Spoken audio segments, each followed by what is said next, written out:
Hi, it's Kay here. I'm going to try and make you a video showing you how to make these little boxes and this little match folder. I think they call them match folders, don't they? Where you used to have the little matches up there. But this is for actually putting Twining's tea bag in. And those two items are made out of an A4 sheet of card. Now this box measures 4 3/4 inches long by 2.5 wide and 1 inch deep, and it actually holds 2 large tea lights. Now there's a few.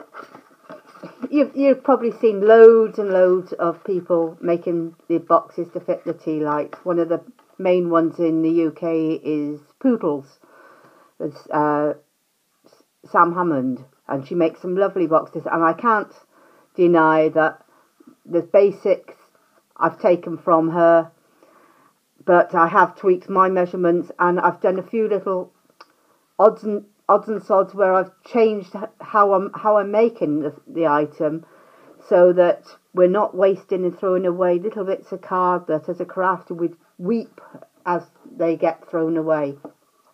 Plus, these boxes, whilst they're really nice, and if you take your things to a sell, as you know, they look really effective on the tables, but people then go, oh, what's inside of them?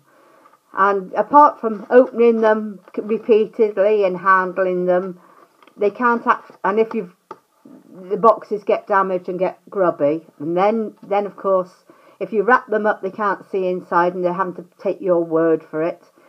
So what I've thought might be a good idea is actually have the box made to that point, leaving the tape ready to peel off to finish completing the box.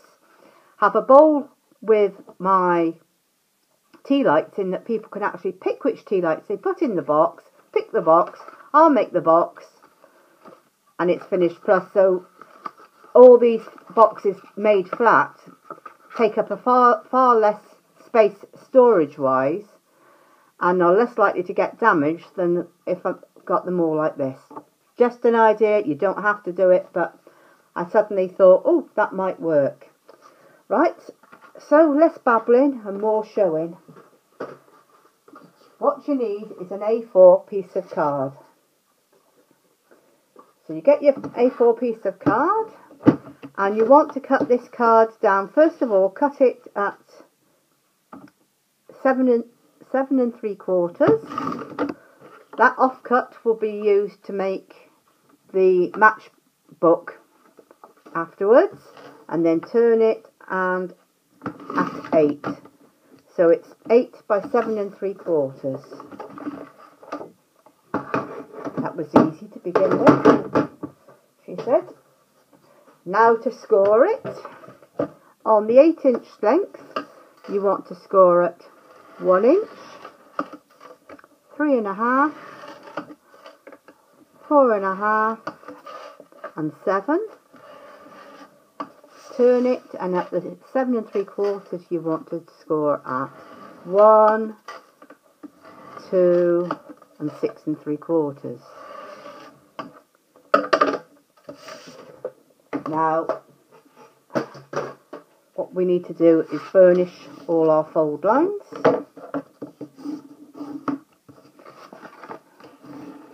This just helps to give you a much crisper edge when you're folding your box.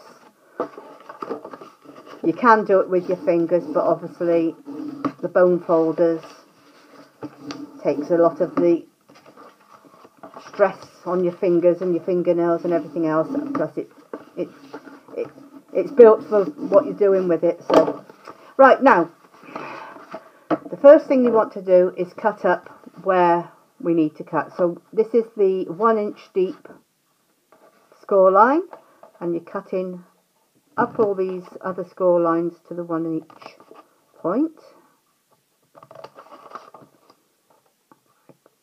thus. And then on the other side up to the 2-inch line, score line.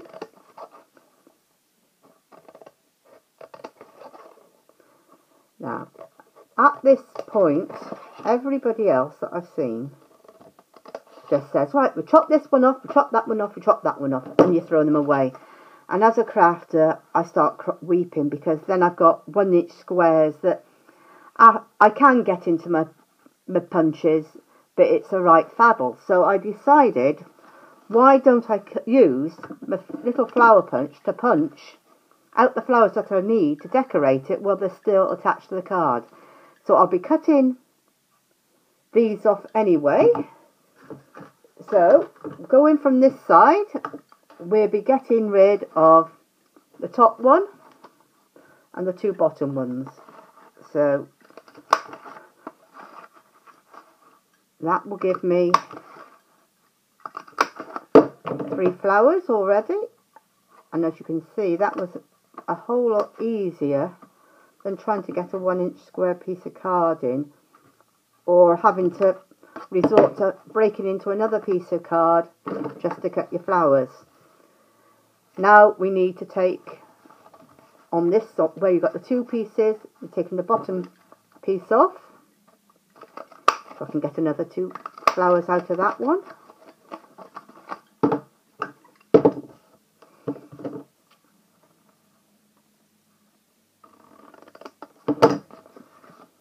The 2 tabs, bottom tabs on there.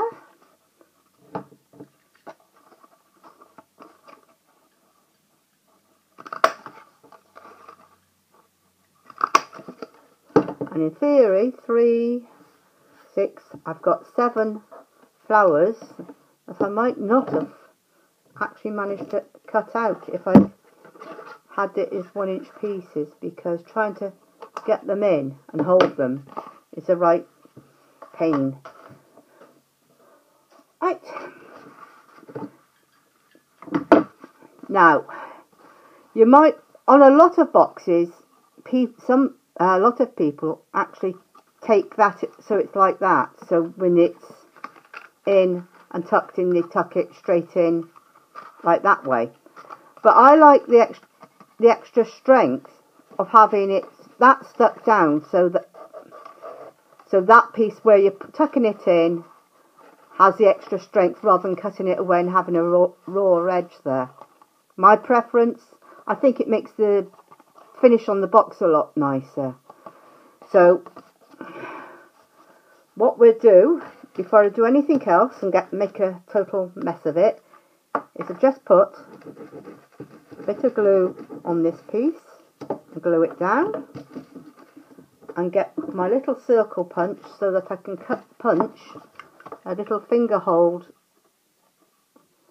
so that when I come to open and close the box, it's a lot tidier. Right, now on these little squares, you just need to cut a tiny sliver off, just so it makes it all tidier when you're putting it together.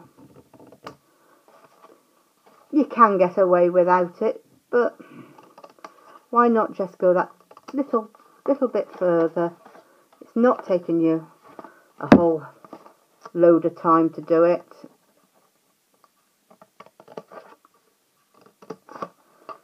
And it just makes things look far more professional.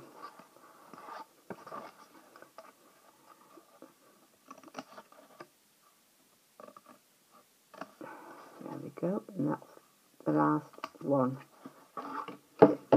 Tiny bits for the bin.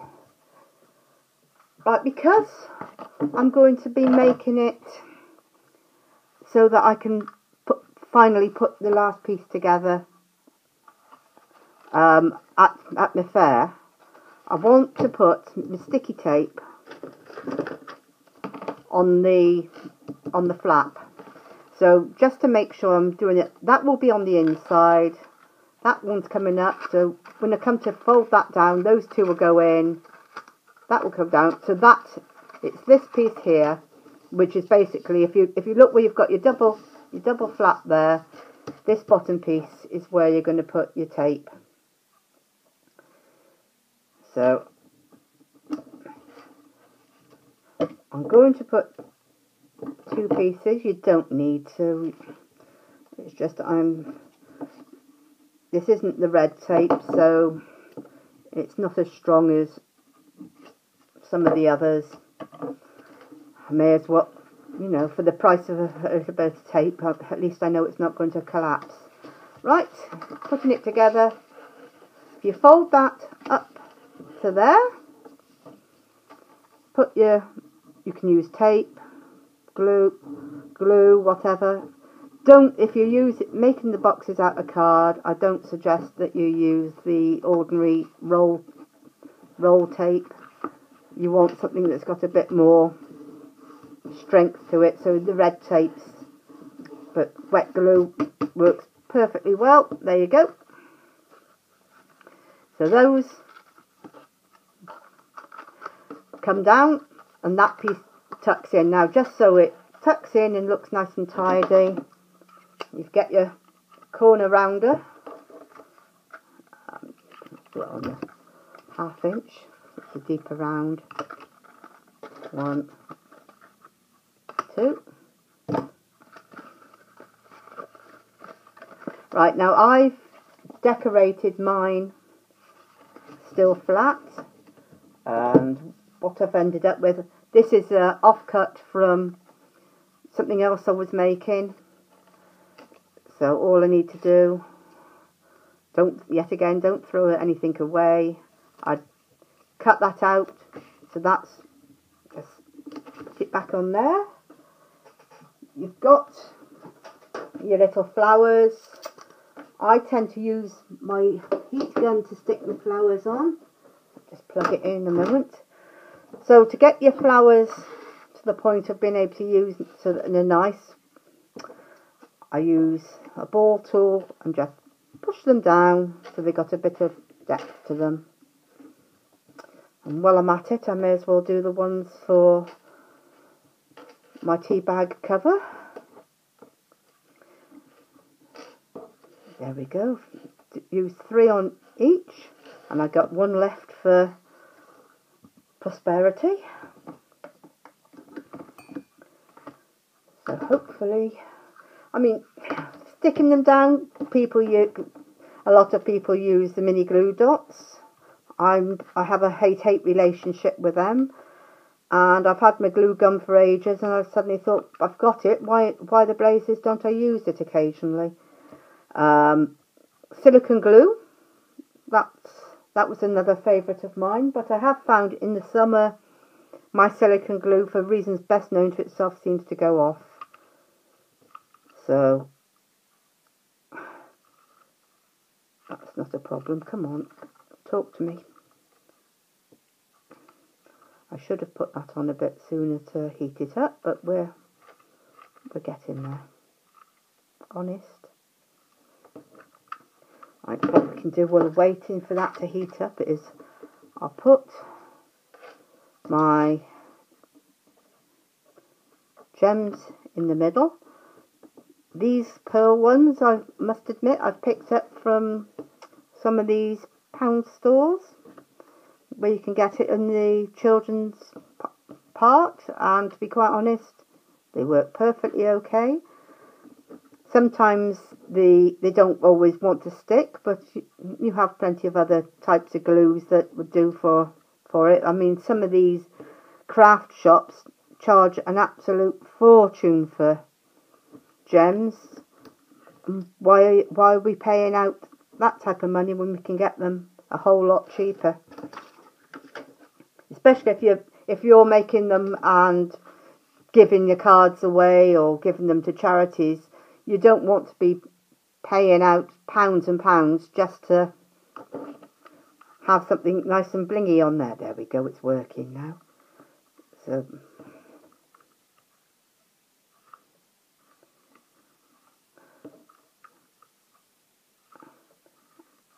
three, and I'll tell you what,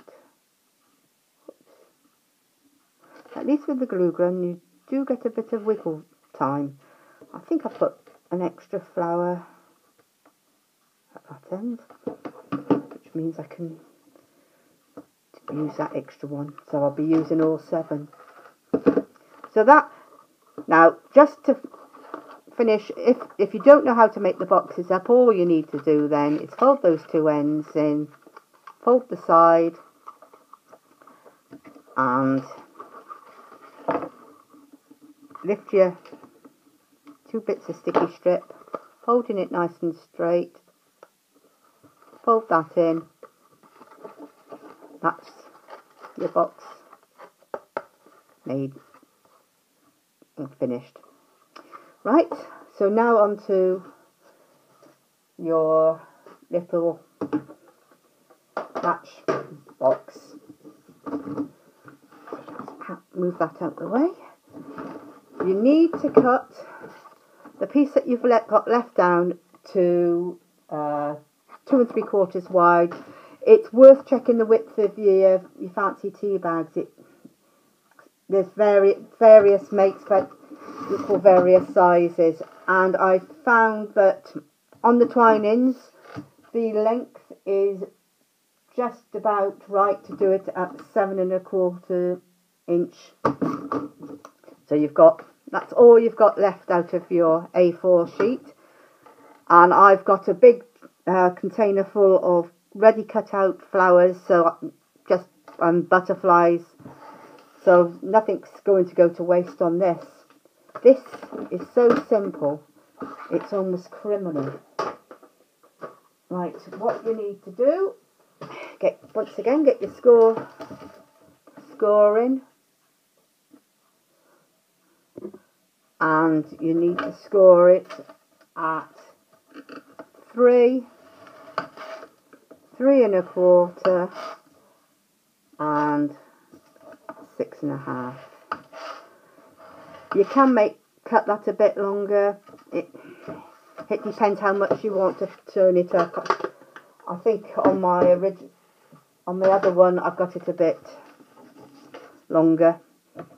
Yet again, score your lines.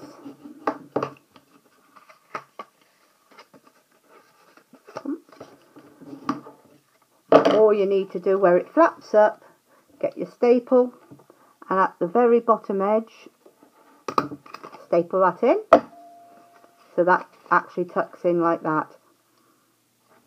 Okay, get your tea bag,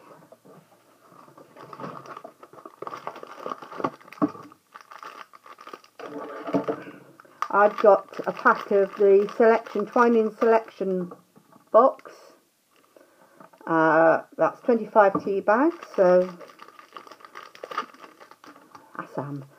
Right, all I need to do, is just put a little bit of tape on there to hold the tea bag in place.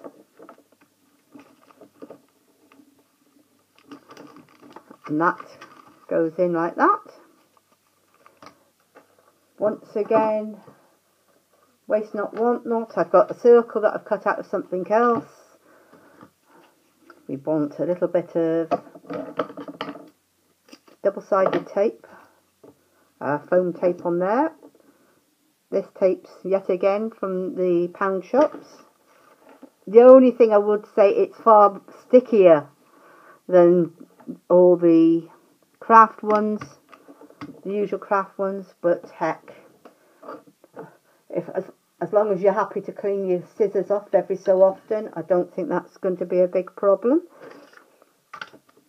And right, oops, to my final flower, stick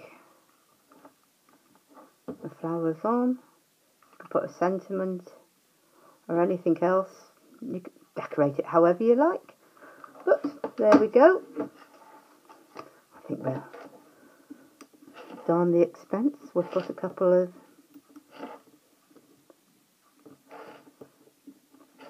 pearls just round the edge, and that are made from an A4 sheet of card. Thank you very much. I hope you've enjoyed the tutorial. I apologise if I've either gabbled too fast or giving you a load of useless information. Thank you for watching. Bye.